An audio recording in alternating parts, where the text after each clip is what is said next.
Black হোলের এত gravity থাকার পরেও ব্ল্যাক হোলের চারপাশে থাকা যে অ্যাক্রিশন ডিস্ক সেটা ব্ল্যাক হোল নিজের মধ্যে টেনে নেয় না কেন? ব্ল্যাক হোলের অ্যাক্রিশন ডিস্কের গতি কিন্তু অনেক বেশি। এটা আসলে কতটা বেশি?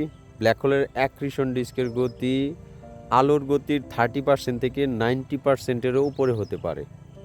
এই প্রচণ্ড গতি থাকার কারণে এই অ্যাক্রিশন ডিস্কের থাকা যে পদার্থগুলো আছে সেগুলো ব্ল্যাক হোলের মধ্যে না পড়ে ব্ল্যাক হোলের চারপাশে অরবিট করতে থাকে।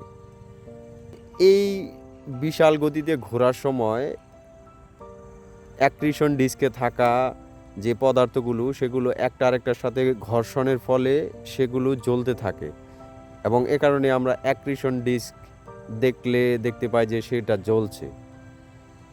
সো এই কারণেই মূলত অ্যাক্রিশন ডিস্ক ব্ল্যাক হোলের কাছাকাছি থাকার পরেও ব্ল্যাক হোলের ভিতর পতিত হয় না।